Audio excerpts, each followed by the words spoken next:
शुरुआत में अमेरिकी रक्षा मंत्रालय पेंटागन में एक अलर्ट जारी होता है, operation phoenix, neutralise Carolus at any cost, क्योंकि CIA को पुख्ता सबूत मिले थे कि इस भूतिया एजेंट ने रूस और चीन के बीच सीक्रेट टेक्नोलॉजी डील करवाई। के ऑफर के बारे में बताएंगे। भारत ने नाटो चीफ को जवाब देते हुए कहा है कि अपने देश के लोगों के लिए हमें जो करना होगा वो हम करेंगे।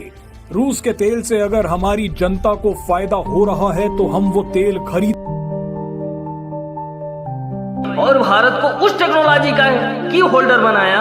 अगर ये गठबंधन सफल होता तो एशिया अमेरिका की मिलिट्री ताकत को सीधे चुनौती दे देता।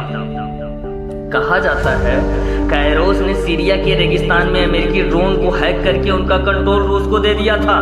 पेंटागन के जनरल्स के बीच एक वाक्य गूंज रहा था, अगर कैरोस जीवित है तो अमेरिका कभी चैन से नहीं सो सकता। कैरोस के बारे में जो थोड़ा बहुत पता चला वो यह है कि उसके पास 4 टीमें हैं। मित्रों, मैं इस तरीके की आपको रियल बेसिस पे आधारित स्क्रिप्ट या फिर जो रियल न्यूज होता है आप लोगों के सामने लाता रहता हूँ, तो कृपया आप चैनल को जरूर सब्सक्राइब कर लें, क्योंकि हम अपने सर्च से बड़ी मेहनत से खोज खबर करके ये आप लोगों के सामने ऐसे टॉपिक्स लाते रहते हैं। 100% ये पर्दे पे नहीं, लेकिन पर्दे के पीछे बहुत बड़े गेम होते रहते हैं, वही आप लोगों के सामने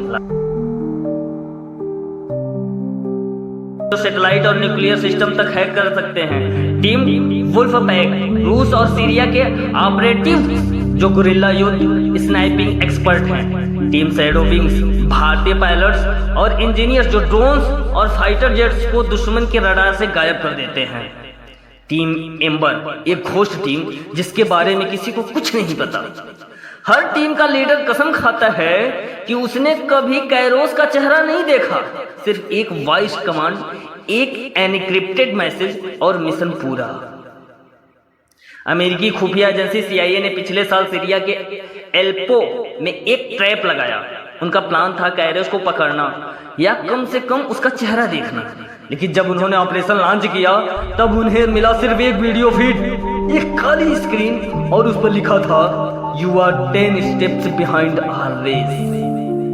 कुछ ही मिनटों में अमेरिकी ऑपरेशन साइट पर विस्फोट हुआ। उनके ड्रोन सिस्टम फेल हो गए और उनकी सारी डेटा फाइल्स मिटा दी गई।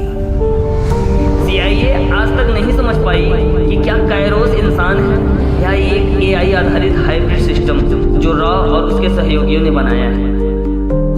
दिल्ली में साउथ ब्लॉक के उस कमरे में अजीत डोभाल फाइल बंद करते हैं और एक वाक्य कहते हैं, दुनिया कैरोस को ढूंढने में लगी है, लेकिन अगर वो सामने आ गया तो खेल बदल जाएगा। क्या कैरोस भारत के लिए वरदान है या वो एक ऐसी शक्ति है जो कभी भी नियंत्रण से बाहर जा सकती है?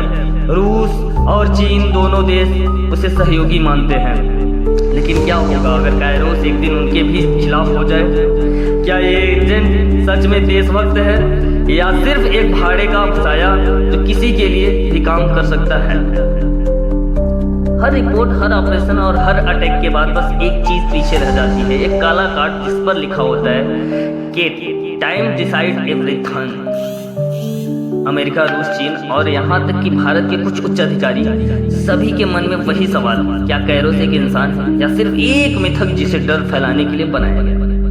अगर वह असली है तो क्या ये एक दिन उसकी पहचान सामने आएगी या वो हमेशा उसी तरह रहेगा, बिना चेहरे वाला, लेकिन पूरी दुनिया के लिए सबसे बड़ा खतरा और सबसे बड़ा हथियार? मित्रों, मैं शिवम प्रयागराज की पवित्र धरती से आप लोगों के सामने सच्चाई बेसिस पर, वास्तविकता बेसिस पर, वास्तविकता के आधार पर देश दुनिया की जीरो पॉलिटिक्स की न्यूज खबरें आप लोगों के सामने प्रस्तुत करता रहता हूं।